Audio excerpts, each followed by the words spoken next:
What if I told you that you would not last even 24 hours in a medieval dungeon? Forget the romantic visions of stone walls, straw bedding, and a barred window with moonlight slipping through. The truth was a nightmare of engineered suffering places built not to hold criminals, but to unmake human beings. By the end of this story, you will see how cruelty was institutionalized, how walls themselves became executioners, and why most who entered never left alive. If you dare to descend further into this abyss of history, subscribe now, because the horrors ahead are not for the faint of heart. The medieval dungeon did not appear out of nowhere. It was born in the shadows of law and religion, evolving over centuries into an industrial system of torment. When Charlemagne introduced legal reforms around 800 AD, imprisonment was supposed to be temporary, a pause before trial or execution. But rulers quickly discovered a darker utility. Keeping people locked underground was not only cheaper than public beheadings, it was more effective in crushing resistance. Pain stretched over weeks left deeper scars than a single stroke of the sword. By the 13th century, the Catholic Church gave this system divine sanction. In 1252, Pope Innocent IV issued a decree that legalized torture for extracting confessions from heretics. This was not a rogue practice hidden in backrooms. It became holy duty. Priests and theologians argued that pain purified the soul, that breaking bones and tearing flesh was an act of mercy if it forced the sinner to admit their guilt. Imagine the twisted logic: salvation through screams, redemption through dislocated shoulders. From that point onward, dungeons were no longer crude holding cells. They became laboratories of psychological and physical destruction. Builders designed oubliettes, bottle-shaped pits with openings only at the ceiling where prisoners were lowered and simply abandoned. No trial, no verdict, no executioner's blade.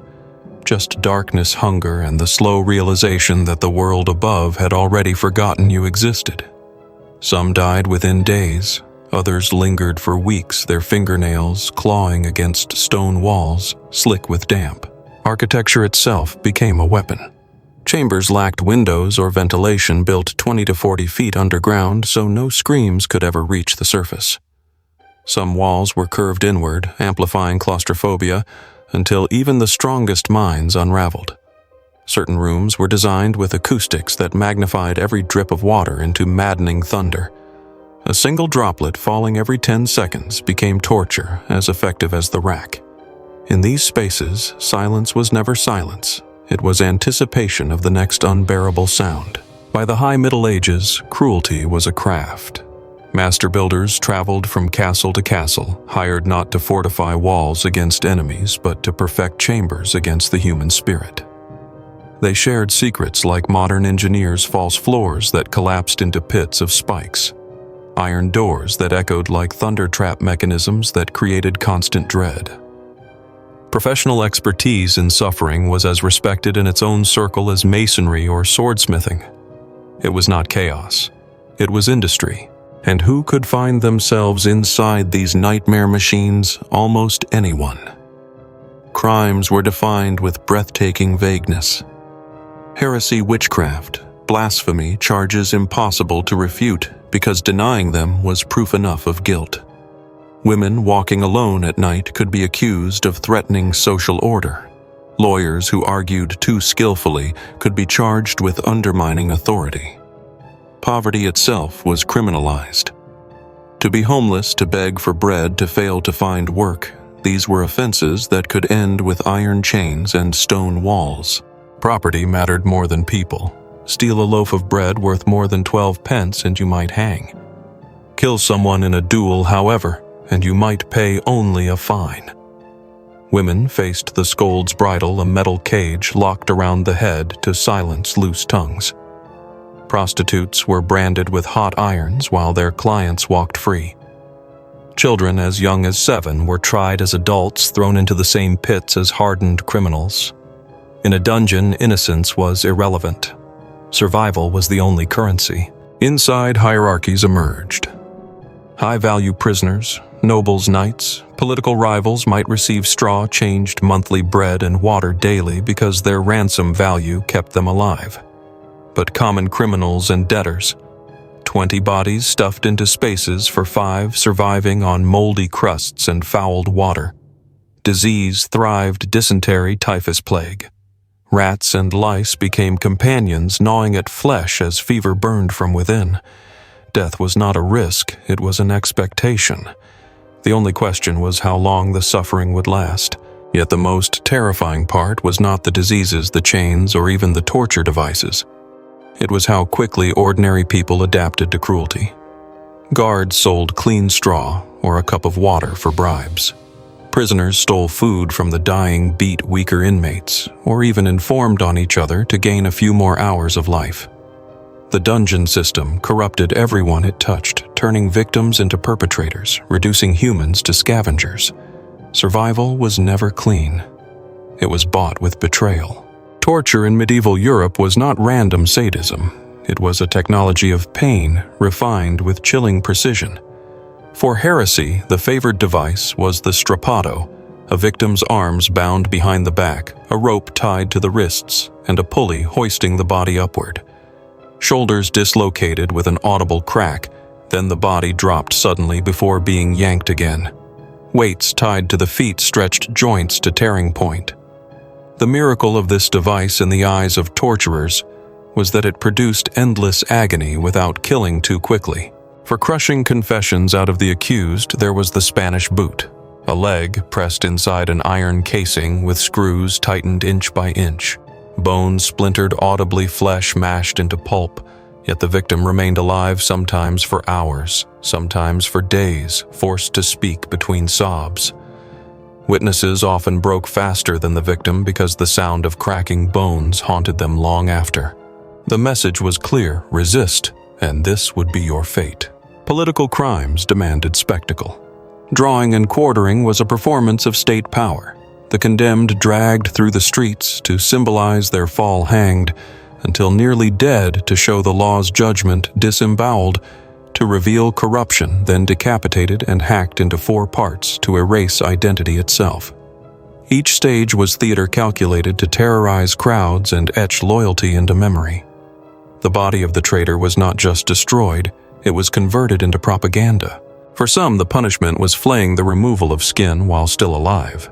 Skilled executioners could draw out the process for hours, keeping the victim conscious as strips of flesh peeled away, revealing muscle still twitching beneath. Public audiences gagged yet returned for more, because the state's cruelty was not only punishment, but entertainment. Fear and fascination blended into obedience. It was the ultimate lesson: your very skin belonged to the crown. There was also the brazen bull, a hollow bronze statue where victims were locked inside while fires roared beneath. As flesh, roasted screams echoed through chambers designed to distort them into the bellowing of a beast. To the crowd, it seemed as if the bull itself cried in rage. The device was both execution and grotesque orchestra. In the bull's belly, humanity was erased, transformed into sound and smoke, a warning carried on the wind. Not all torture aimed at death. Many methods focused on humiliation and prolonged suffering.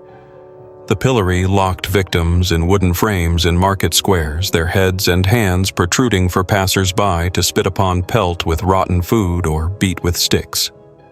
Public shame left scars deeper than bruises.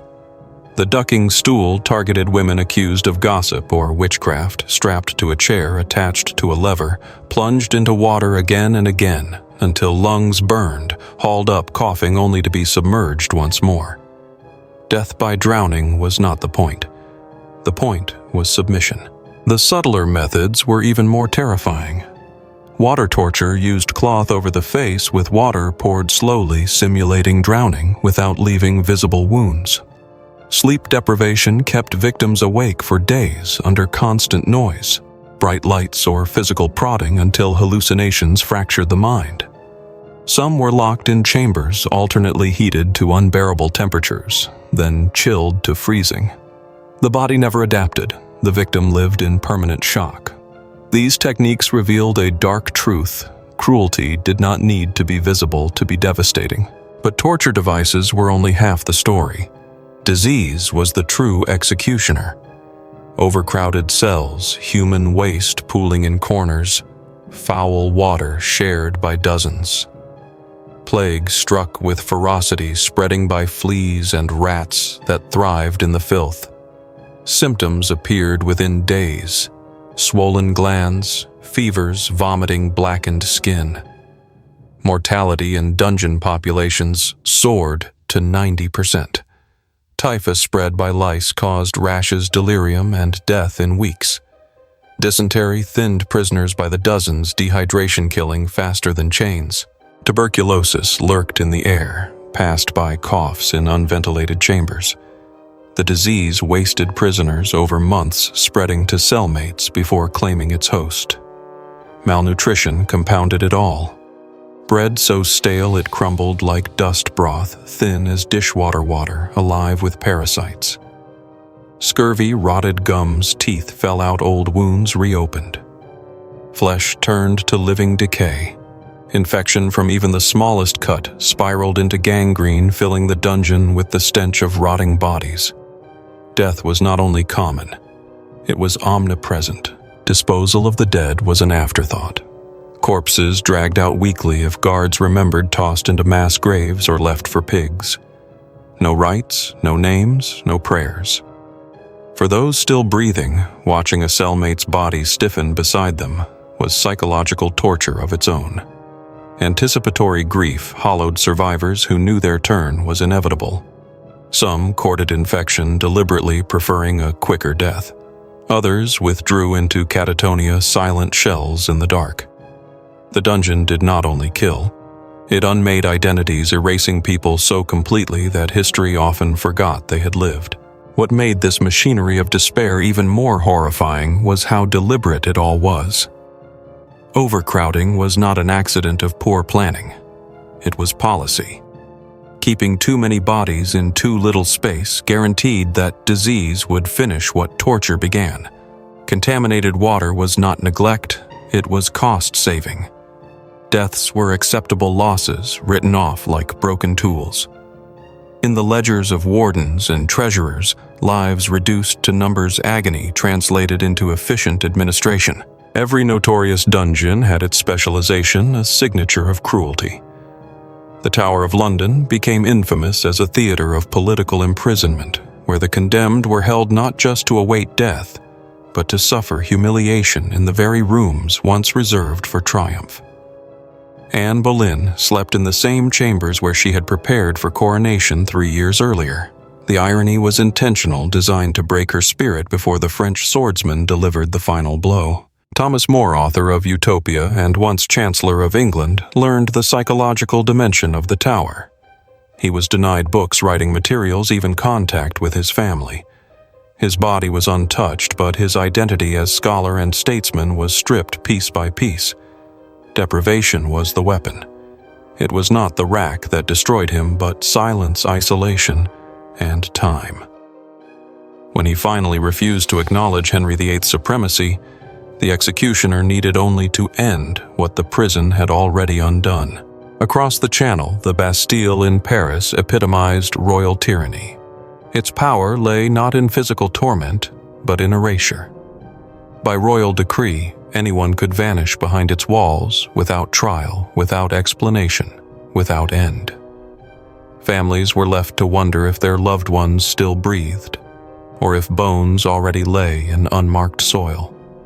The most famous prisoner, remembered only as the man in the iron mask, spent over 3 decades concealed his identity hidden behind velvet and iron. His punishment was not just captivity, it was anonymity. In Rome, Castel Sant'Angelo turned ancient grandeur into papal menace. Built on Emperor Hadrian's tomb, it became the Pope's personal dungeon where heretics and enemies of the Church wasted in oubliettes carved into the rock foundations. Philosopher Giordano Bruno spent 8 years inside, given time to recant, pressured by isolation and threat. He refused. In 1600, he burned at the stake for suggesting the universe was infinite. The dungeon was not just confinement, It was a crucible designed to break conviction before flame claimed the body. Some dungeons pioneered innovations in psychological terror. The Château de Vincennes developed flooding chambers where water levels rose and fell at the whim of guards. Imagine lying in pitch-black silence as icy water climbed your chest, then receded, then returned again and again. Death was always near yet withheld, replaced by the slow suffocation of dread. The prisoner never knew if the next hour would bring relief or drowning. The torment was not just physical, it was anticipation stretched to breaking. Even the infamous Marquis de Sade tasted this system, spending 13 years in Vincennes and other prisons. His writings describe the crushing despair of endless waiting, where even perverse imagination could not outpace the real machinery of confinement. For every noble who recorded his experience, thousands of nameless peasants vanished their suffering unmarked. History remembers the few whose names echoed in courts, but the majority dissolved into the silence of stone. Every dungeon, whether royal, papal, or municipal, shared a grim design principle. They were meant not merely to punish individuals, but to terrify populations. Word of conditions spread faster than rats' tails of darkness without end. Water rising in pits, bodies rotting beside the living. Villages whispered these stories at night. Parents scolded children with threats of dungeon walls. Fear became governance. The walls reached far beyond their stones, pressing down on those who never set foot inside. The cruelty was systematic, but perhaps more disturbing was how ordinary it seemed to those who ran it. Guards considered themselves professionals, trading tips on how to prolong screams without killing, how to maintain order with fewer resources, how to keep prisoners just alive enough to confess. Torture became a craft, its manuals written by learned clergy and studied by legal scholars. In their minds, it was not barbarism, but discipline, as respectable as surgery or architecture. And so, for centuries, dungeons thrived as the hidden machinery of law and faith. They were not aberrations, they were institutions as much a part of medieval society as cathedrals and marketplaces. They reveal something unsettling about human nature, that cruelty once normalized becomes invisible. That an entire civilization could build monuments above ground to beauty and faith while filling the soil beneath with screams and decay. And in that contradiction lies the most terrifying truth of all.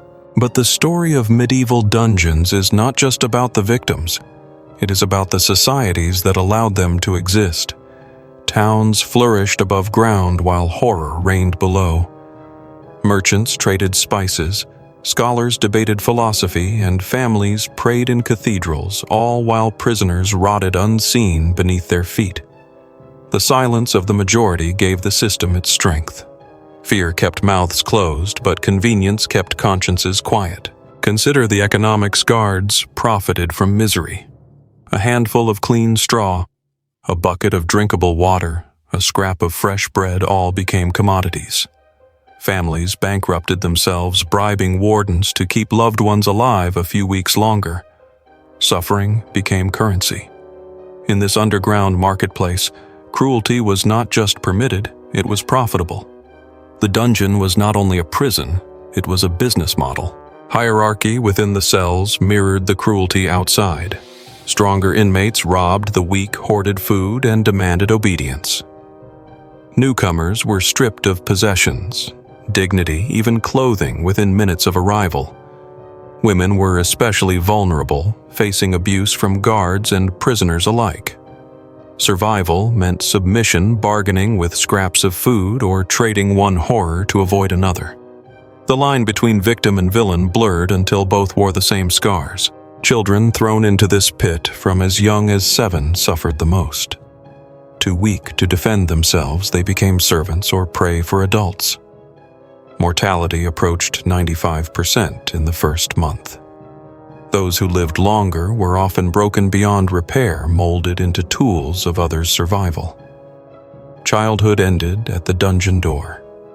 For them, innocence was a crime that carried a death sentence. Psychologically, the adaptations were as chilling as the tortures. Some prisoners retreated into silence, staring endlessly at walls until they no longer responded to voices. Others invented elaborate fantasies, building kingdoms in their minds where they still held power. Many clung to religion with a ferocity that turned agony into imagined purification. But the darkest transformation was complicity joining in cruelty against others simply to avoid being the next victim. The dungeon turned survival into corruption. And yet, in rare moments, humanity flickered. A prisoner sharing a crust with another, a guard secretly loosening chains, a whispered prayer passed between strangers in the dark. These fragments of kindness were dangerous acts, for compassion risked punishment. Still, they persisted like sparks in a cave. Brief reminders that even in engineered despair, human beings sought connection. But such sparks were rare, and they were quickly smothered. The paradox of medieval justice was this: punishment was often worse than the crime, and the process worse than the punishment. To be accused was to be condemned, for denial itself was proof of guilt. Heretics could not deny their heresy because heretics always lied. Witches could not disprove witchcraft because any misfortune in a village served as evidence. Trials were rituals, not inquiries. The dungeon was not a waiting room for justice. It was the stage where guilt was manufactured. Consider Joan of Arc. Officially, her crime was heresy, but in truth she was condemned for defying gender and political order, wearing men's clothes, claiming divine visions, challenging English occupation. Her trial was a theater of accusations, her fate sealed before the first witness spoke. The dungeon's role was to wear her down, to grind body and spirit until she would recant. She did not. The flames that consumed her were lit long before her execution. They burned already in the cells. Other figures, like William Wallace, endured hours of calculated torment before death. His body was displayed in pieces, a warning to all who dreamed of resistance. To rulers, the dungeon and its rituals of pain were tools of stability, just as essential as armies or taxes. To defy them was to risk not only your life, but your memory, for the dungeon threatened to erase even the dignity of death. This erasure was perhaps the dungeon's most insidious power. People disappeared. Names vanished from records. Families received no closure, only silence. Over time, entire communities forgot the individuals swallowed by stone. What remained were legends of screams in tunnels, whispers of haunted castles, rumors of iron masks and bottomless pits. The dungeon achieved its ultimate purpose not just by killing, but by unmaking people so thoroughly that history struggled to prove they had ever lived. The design of fear extended beyond the walls themselves. Castles were often built with dungeons placed at their foundations directly beneath grand halls or chapels, while nobles feasted above moans echoed faintly below. Worshippers prayed on marble floors, while beneath them, prisoners clawed at damp stone.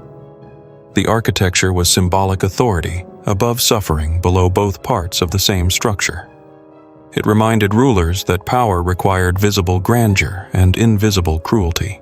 For the common people, these dungeons became myths, whispered at night. Parents warned children that the oubliette awaited disobedience. Travelers carried tales of prisoners lowered into pits and forgotten. In taverns, rumors of underground screams grew with every retelling. Whether all details were true did not matter. The fear itself was real, and fear kept order more effectively than swords. In this way, the dungeon served not only as a punishment but as a legend of deterrence. As centuries passed, the dungeon system became more organized. Master builders were contracted not just for castles, but for prisons, specifically designed as centers of torment. These craftsmen drew detailed blueprints, experimenting with acoustics, ventilation, or rather the lack of it.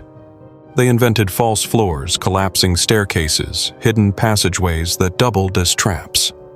Each innovation was celebrated among elites as clever engineering, while to prisoners it was another layer of nightmare. Cruelty became craft, and in time it became culture. Just as guilds formed for masons, carpenters, and blacksmiths, a kind of shadow guild existed for those who specialized in prisons. Techniques of restraint, starvation, and psychological torture were passed down like trade secrets. Apprentices learned not from written manuals alone, but from hands-on instruction how to stretch agony without killing, how to use darkness itself as a weapon. The dungeon was as much a product of skill as any cathedral, though no one celebrated its completion with a blessing. The paradox is haunting medieval Europe, which gave us soaring spires, and illuminated manuscripts also perfected chambers of despair. The same hands that carved saints into stone sometimes carved oubliettes into rock. The same society that debated morality in cloisters calculated the most efficient ways to extract confessions under pain. Civilization and cruelty were not opposites. They were twins born of the same age, growing together under the same banners. As centuries advanced, some began to question these practices. Humanists of the Renaissance looked back with horror at the cruelty institutionalized in their own towns. They wrote of dignity, reason, and mercy, yet still the dungeons persisted. Because systems of power are not dismantled by ideas alone. They are dismantled only when rulers find cruelty more costly than useful.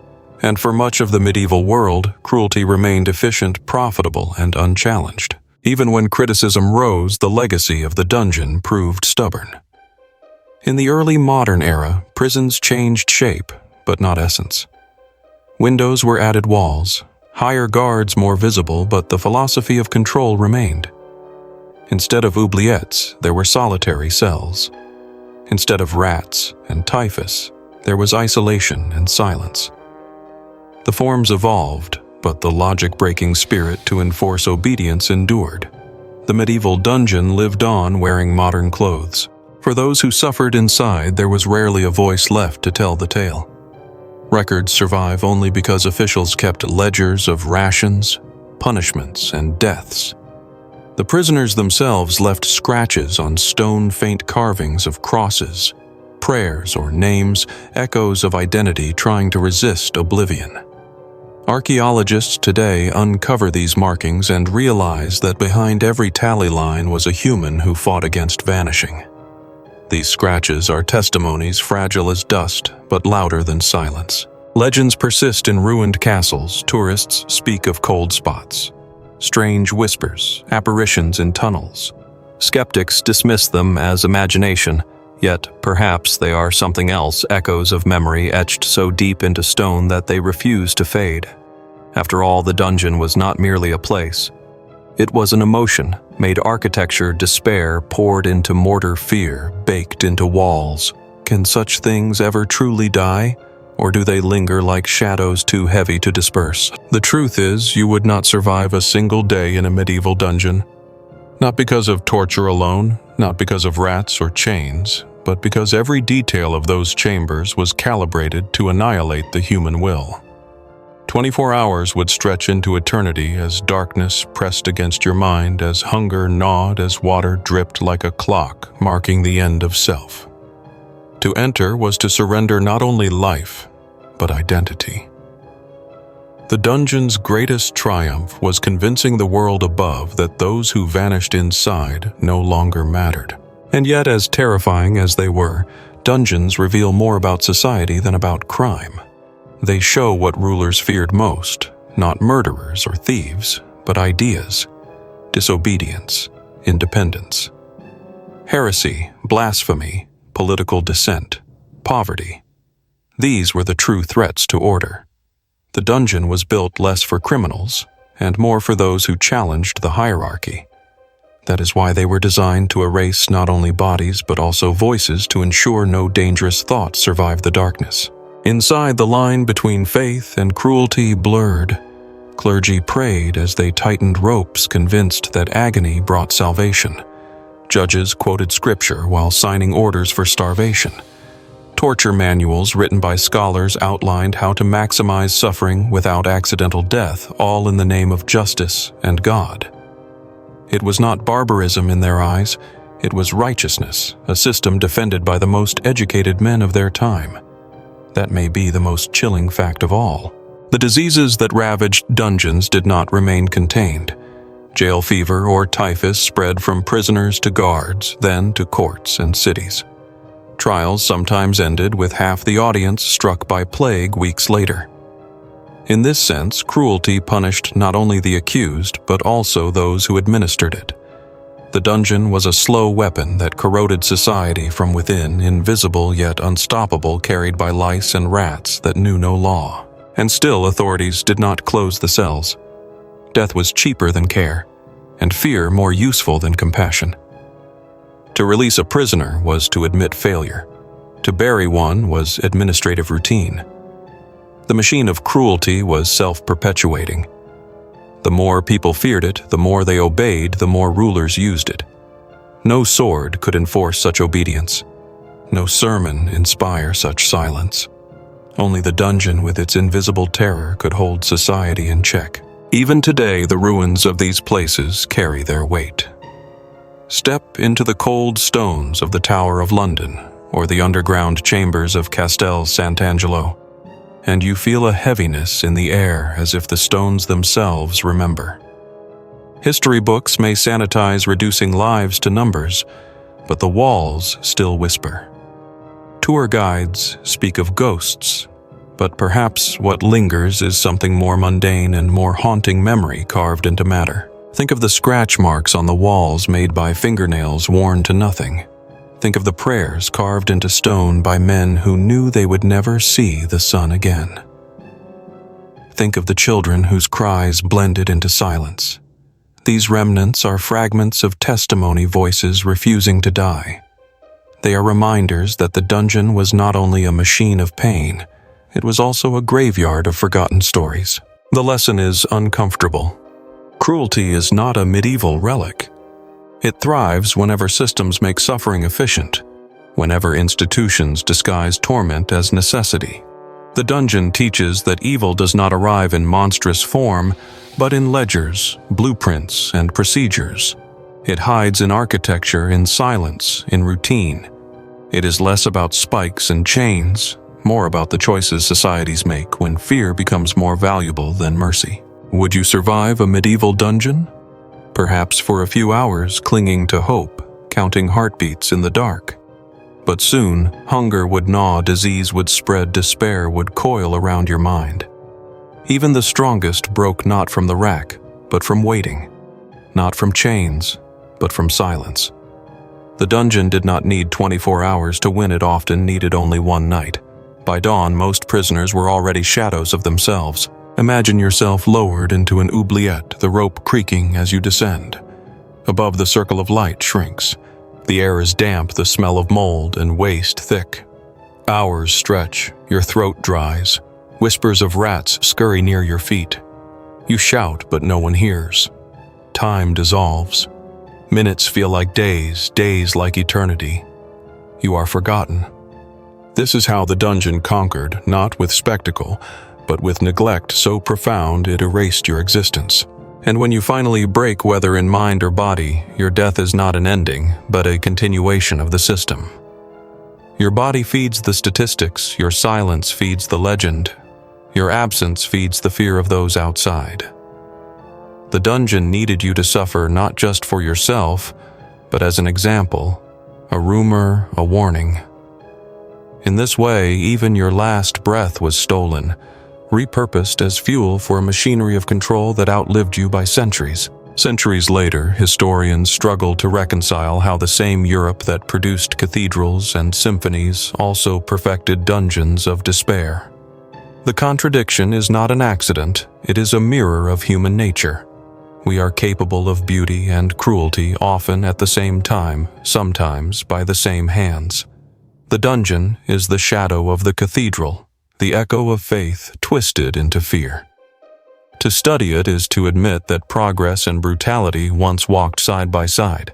The Renaissance tried to bury these shadows, replacing oubliettes with words like justice and reform.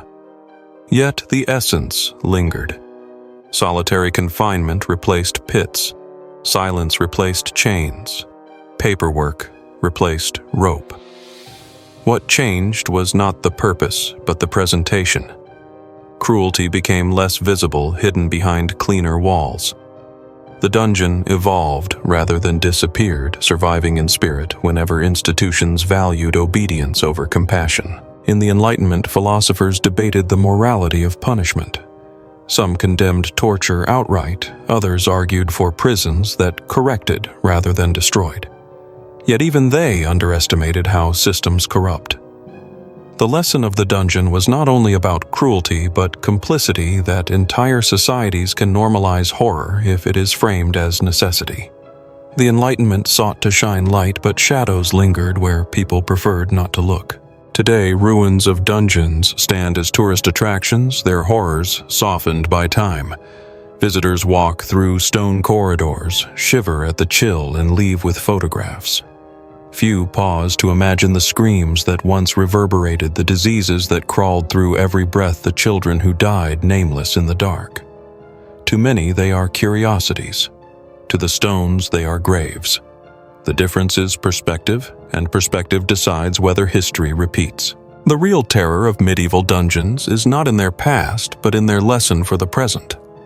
They show how easily cruelty can be justified, how efficiently suffering can be organized, how silently people can vanish when institutions choose to erase them.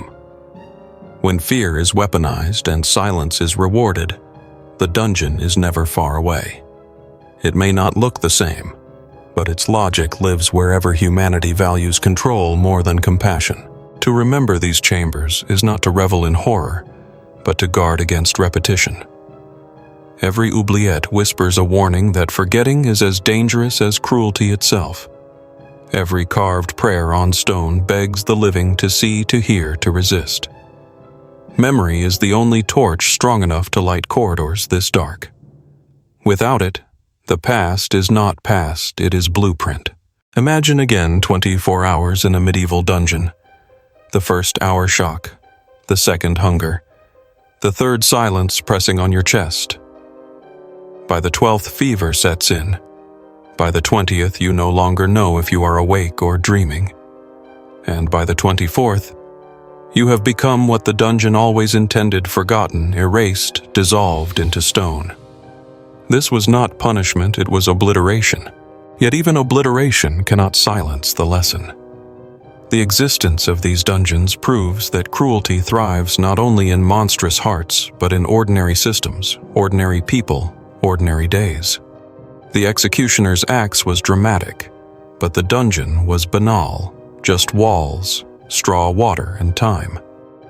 That ordinariness is what made it unstoppable. The dungeon was horror disguised as routine, a nightmare built from everyday choices. So ask yourself, what horrors today wear the mask of routine? What cruelties hide behind words like efficiency, security, or necessity? The medieval dungeon may be rubble, but its spirit survives wherever lives are erased quietly, wherever people vanish into silence, wherever suffering is managed, like bookkeeping. The past is not as distant as we like to believe. The stones may be old, but the questions are current.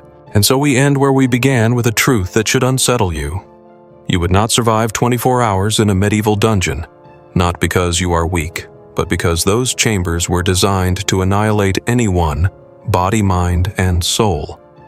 They remind us that civilization is fragile, that cruelty flourishes when silence reigns, and that remembering is an act of defiance. If you have walked this far into the dark with me, do not leave empty-handed, carry the question forward. And if you dare to keep uncovering the shadows of history, subscribe now and step with me into the next forgotten abyss.